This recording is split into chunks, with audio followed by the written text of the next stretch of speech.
Broadcasting Region 1. This is BBS. Bicol Broadcasting Systems Incorporated. DWLV 91.9 MHz. Your news and music stations. BBS. Basta Bareta. Sigurado.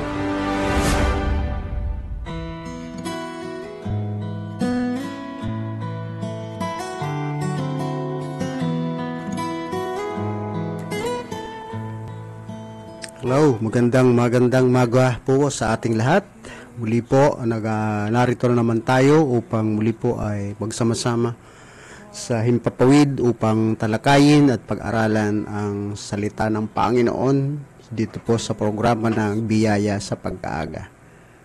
Na umaasa tayo na ang patuloy nating pagsasama sa programang ito ay magdadala sa atin sa kamalayan at paglago sa mga usaping spiritual o bagay spiritual sapagkat tayo po ay may purpose kung bakit po.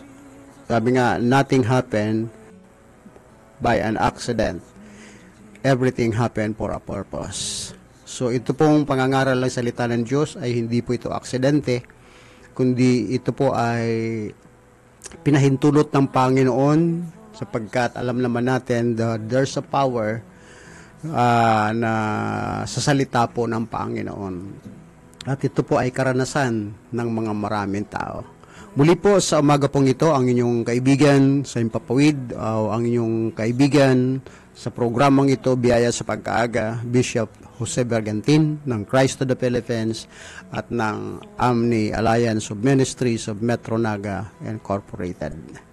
Muli po tayo po ay magsasama-sama sa pamagitan po ng programang ito dito po sa BBS 91.9 FM upang muli po ay pag-aralan natin at natutuwa tayo sa pribilehiyo na tayo po ay muling magsama-sama at makapag-aral ng salita ng Panginoon.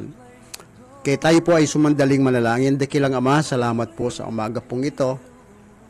Salamat po sa panahon na binigay mo sa amin upang patuloy na mag-aral at unawain ang iyong kalooban, Panginoon. Sapagkat yun ang nais mo na unawain namin ang kalooban mo. Sapagkat minsan lang ang aming buhay sa mundong ito.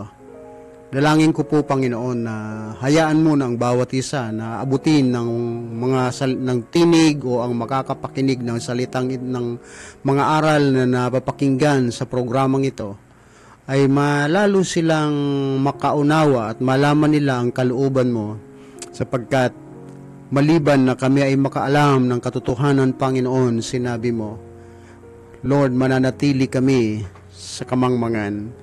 Sabi nga na the greatest enemy of humanity is not the system of this world, but the condition kung paano namin ina-appreciate ang katotohanan ng mga salita mo. Panginoon, pagpalain mo po ang oras na ito sa pangalan ni Jesus. Amen. Okay, sa umaga pong ito ay mangungusap tayo o kaya mag-uusapan po natin understanding our assignment o kaya God's given assignment. Sorry. Praise the Lord. Okay, basahin ko po ang salita po ng Panginoon dito po sa Genesis chapter 2 verse 5 verse 4 and 5 then verse 15.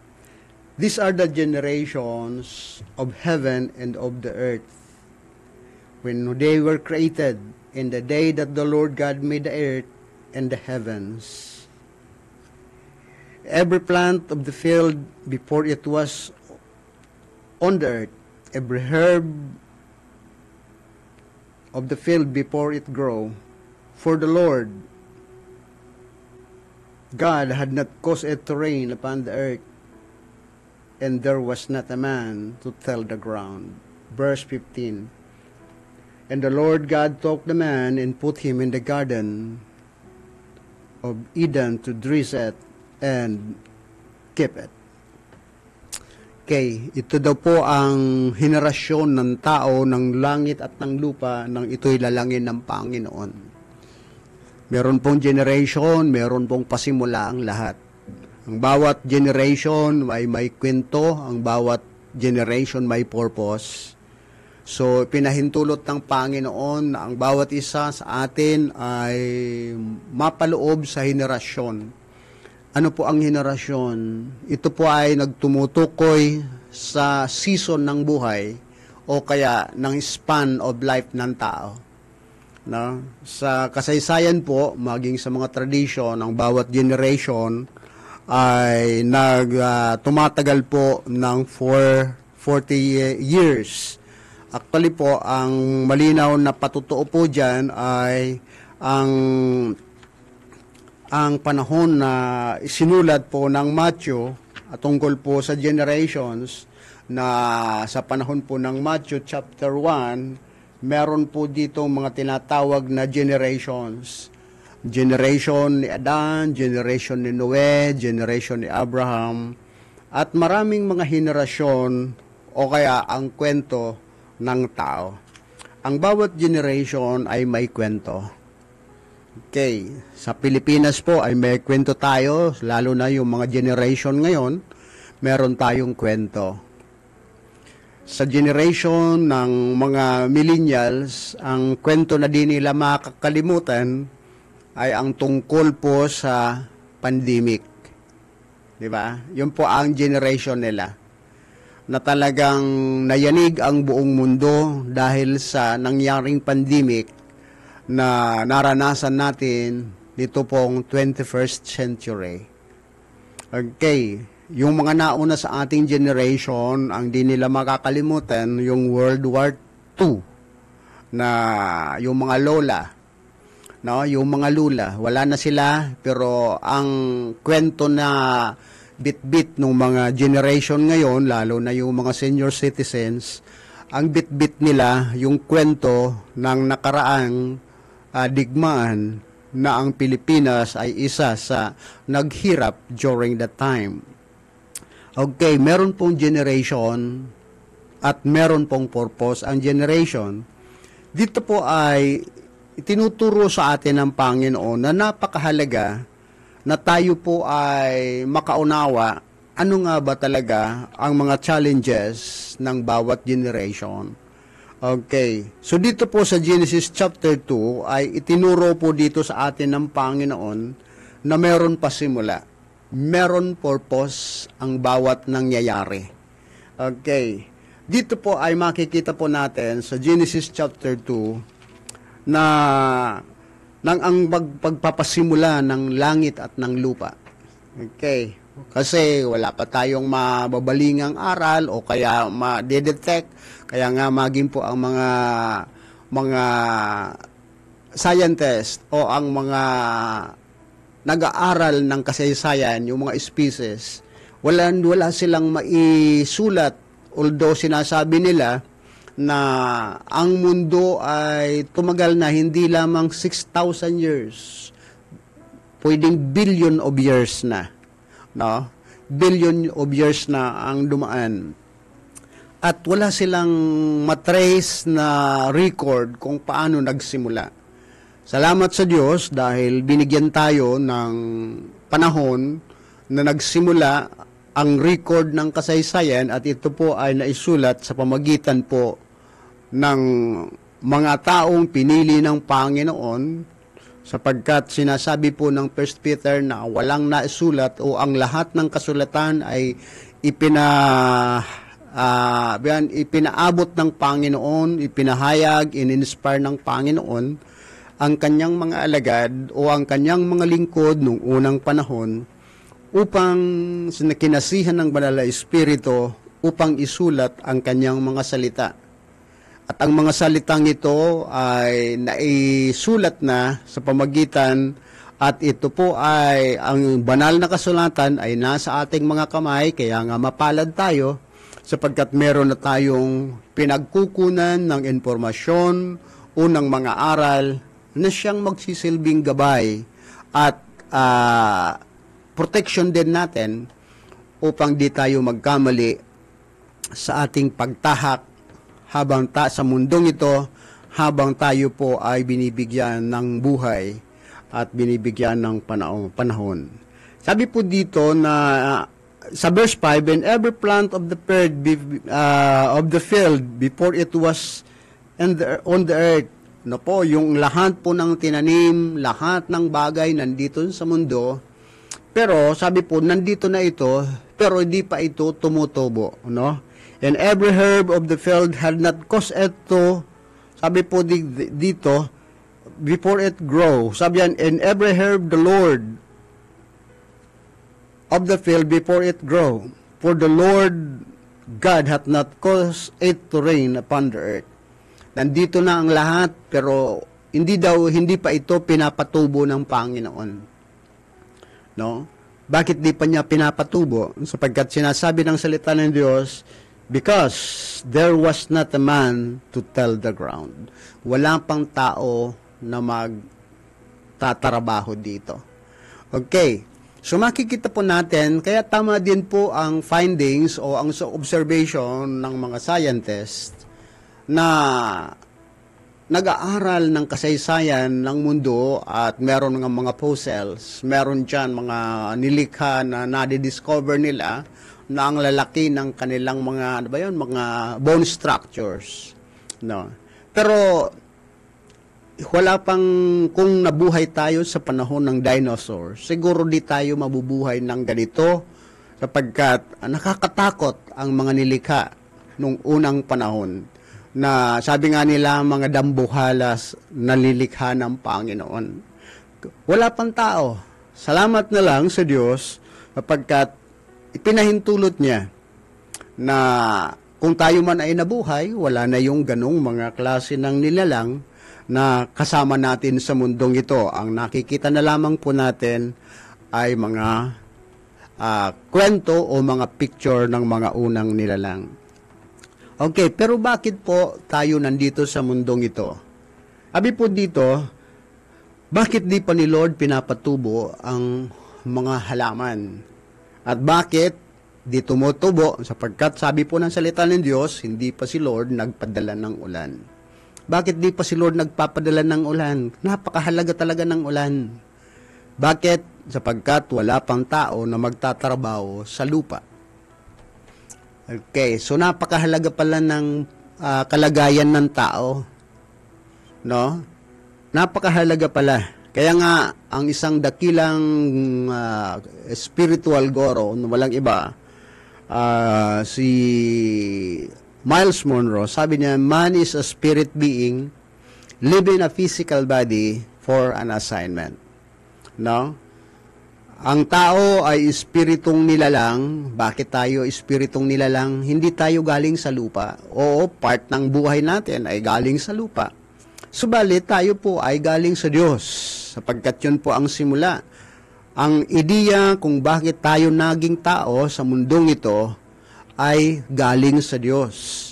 Kaya nga ang Genesis chapter 1 verse 26, ang Diyos mismo ay nagsabi na lalangin natin ng tao. So ang ideya na tayo maging tao ay ideya mula sa Diyos. Kaya tayo po ay galing sa Diyos. Okay. At dahil po dito, ang Diyos na to ay nilikha ang mundo at nilagay tayo. Ang napakaganda po dito sa salitang ito, at ang Diyos, sabi po dito, inilagay ng Diyos ang tao sa garden. Hallelujah. Napakaganda po.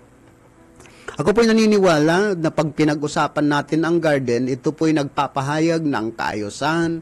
Yung landscape nito, may kaayusan, yung mga vegetables, flowering plants, o mga fruit trees, lahat ng bagay. Kaya nga ako po'y naniniwala, napakaganda ng lugar na pinaglagyan ng Diyos sa tao. At mapalad yung mga unang tao, sapagkat ang tao ay iniligay ng Diyos sa kanyang garden. At ang garden na ito ay tinatawag po na Garden of Eden. Na doon sa Garden of Eden na to, ay makikita po natin na although po ito po ay hinahanap ng mga mga naghahanap, nag-excavate sila, hinahanap nila ang Garden of Eden, na hindi po nila masusumpungan at di nila nasusumpungan. Diniscover na nila hanggang sa Syria, sa parte ng Iraq, at ng kasaysayan ng Arabia, di nila masumpungan ang Garden of Eden. Bakit? Sabi po ni Miles Monroe na ang Garden of Eden is a spot, a piece, a portion na kung saan ang tao po ay nasa presensya ng Diyos.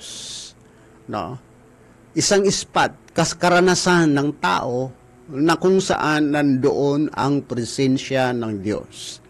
Kaya nga napakahalaga po na ang tao ay dumating doon sa panahon na ang tao ay muling makabalik sa spot na yon, no? Sa isang bahagi ng tao po ay kapiling niya ang Diyos. No? Napakahalaga po ng ganong issue sa buhay natin. Why? Sabi po ng Panginoon, without me you can do nothing. Yun po ang tinuturo sa atin ng salita ng Diyos. Apart from me, you can do nothing.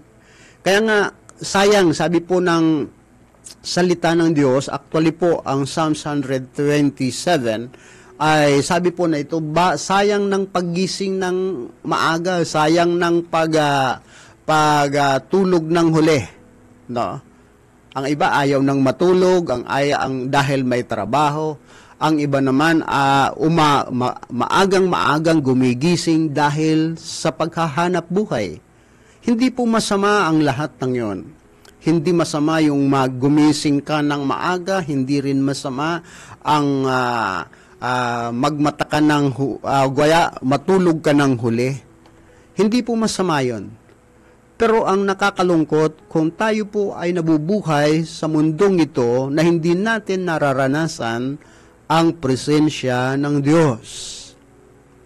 Hindi tayo nakakabalik doon sa spot na yon, na kung saan katulad ng unang tao, na ang unang tao ay nilagay ng Diyos sa garden. Mga kapatid, isang karanasan. Sabi ko nga, nung ako po ay nasa ibang bansa at nagmamasid doon sa kanilang mga landscape ng mga garden, ang napakagandang pagmasdan na nagkakaroon ka ng kapayapaan, nagkakaroon ka ng kasiyahan, satisfaction in life. Sa pagtingin mo pa lang sa nature, matutuwa ka na sa nilikha ng Panginoon. Mga kapatid, hindi po pahirap. Hindi tayo nandito sa mundo upang pahirapan ng Diyos. Ang kinakailangan lamang natin ay makabalik sa spot na yon na katulad ng naranasan ng unang tao na walang iba, si Adan at si Eva. Makabalik tayo, sapagkat hanggat hindi tayo nakakabalik doon sa spot na yon, hindi natin magagampanan ng maayos ang ating assignment, mga kapatid. Dito po, sabi dito, ano ang assignment natin? The Lord God took the man and put him in the garden to dress it. No? Alagaan ito. Bihisan ito. Pagandahin ito. No? Okay. Bakit? Ako po'y naniniwala na ang isang garden, ang may mga panahon na paglaglagan na yung mga dahon, yung mga tuyong dahon, pati yung mga damo sapagkat pinaulan na ng Panginoon, sapagkat meron ng taong magtatrabaho. Ako po'y naniniwala na sa pagdaan ng mga araw, buwan, ay nagsisimulang may mga damo na saan dapat bunutin upang muli manapanatiling maganda ang harden. Mga kapatid, ang pagiging responsable ay bahagi ng ating assignment. No? Pagiging mahusay na manager, ng pinagkatiwala sa atin ng Panginoon. At hanggat di natin nagagampanan ang pagiging mahusay na manager ng nilikha ng Panginoon. At isa po doon ang ating buhay, na dapat ayusin natin ang ating buhay. Kaya nga si Lord meron pong mga instructions about sa kung paano tayo mabubuhay sa mundong ito. No? Paano natin mai-enjoy ang buhay? Sabi nga, sayang ng marami tayong mga pera, subalit tayo naman po ay sakitin. Sayang na tayo'y may mga pinag-aralan, subalit di naman po natin maranasan ang satisfaction ng buhay. Sapagkat kung tayo po ay mayroon sa mga tabi nga, mismatch, tayo po ay napakalakas, napakaganda ng ating pinagtapusang eskwelahan o mga paaralan, nagkaroon ng mga diploma, degree. Subalit, makita mo na hindi ka mabigyan ng tamang trabaho sapagkat yun po ang sa sobrang supply ng, sabi nga, ang manpower natin ay marami. So, ang supply, kaya nga, sabi nga, sa Pilipinas na lang, siguro milyon-milyon o kaya ilang daang libong tao ang lumalabas mula sa Pilipinas patungo sa ibang bansa para magtrabaho. Mga kapatid, nakikita po natin dito na paano natin makakabalik? Paano tayo makakabalik doon sa garden experience na naranasan ng tao na katulad ng naranasan ni Adan at ni Eva? Mga kapatid, alam naman po natin ang kasaysayan ng banal na kasulatan na ang tao po, nung sila po ay nandoon sa garden, ang Diyos po ay nagbigay ng batas. Thou shalt not eat, no? Huwag kayong kakain, no? Nung mga bagay, actually po, ang kamatayan o ang kadiliman o ang pagkahiwalay, hindi sana ito mararanasan ng tao kung ang tao po ay nakinig at sinunod ang instruction ng Panginoon. Sabi ko nga, sa kadami-dami ng pwedeng kainin doon sa Garden of Eden, no, sapagkat ako po'y naniniwala, katulad ng sinabi po ng salita ng Diyos, wala tayong dinala. Sabi nga, walang taong nabuhay sa mundong ito na may dalang peso. Lahat tayo nabuhay sa mundong ito, walang dala. Kung meron man mga taong mayayaman ngayon, ako po'y naniniwala na meron mga effort, mayroon mga ginawa ang kanilang mga magulang, ang kanilang mga ninuno ay meron silang ginawa kaya sila naging mayaman. Sapagkat during the time of their forefathers, their fathers, meron na rin mga mahirap. No? Bakit nanatili yung iba sa kahirapan at bakit naman yung iba ay nanatili sa kasaganaan at ang iba ini-enjoy ang kasaganaan hanggang ngayon, subalit meron namang mga tao, generations na ang dumaan, di pa rin makaalagwa at di pa rin nararanasan ang kasaganaan ng buhay. Mga kapatid, tandaan po natin, tayo po ay inilagay ng Diyos sa garden para magtrabaho. Okay. Pero tandaan po natin, meron tayong responsable, no? Na tayo po ay manatili doon sa spot na kung saan nararanasan ng tao ang Diyos. No? Sabi po ng isang awitin ng Shalom Singer, sabi nga, di sana tao nawawala sa landasin na kaisigla. Subalit ang problema, ang tao po ay sumuway sa Diyos. Ang tao po ay dinisobey ang utos ng Panginoon. At ano po ang consequence ng kanilang pagsuway? Alam naman po natin, ang Genesis chapter 3 ay record na ang lupa ay sinumpa dahil sa kasalanan. No? Sinumpa. Pati yung mga babae, yung mga lalaki ay magtatrabaho dahil na hanggang upang kumain. Pero nakikita po natin na bago po dumating yung panahon ng sila po ay umalis doon sa garden na yon, ang Diyos po ay gumawa ng paraan nung sila po ay nagtatahi na ng baro na pantakip doon sa kanilang mga kahubaran. Nakita ng Diyos ang ganong sitwasyon Ang Diyos ay gumawa ng damit mula sa balat ng hayop at ginawang pantakip sa kahubaran ng tao. Mga kapatid, mahal tayo ng Diyos. Hindi niya tayo lubusang pinabayaan. Ang kinakailangan lang ang tao po ay matuto na bumalik doon sa original, sa spot na kung saan ang tao ay unang pinaglagyan sa atin ng Diyos at kalagayan na meron tayo sa harap ng Diyos. Na nararanasan natin ang presensya ng Panginoon. Actually po, sa verse na ito, makikita po natin dito, sa call of the day, sabi nga po dito sa verse 8, sabi niya, and they heard the voice of the Lord walking in the garden and the call of the day. Kahit sila po ay nagkasala na meron pa ring spot sa buhay ng tao na sabi nga, in the heart of man, still there's a vacuum. There's an emptiness in the heart of man that needs God, that only God can fill. No? Diyos lang ang makakapuno. Mga kapatid, understanding of our assignment, God-given assignment. Yes, binigyan tayo ng trabaho, pero ang assignment po natin ay sumunod upang ma-enjoy natin ang spot.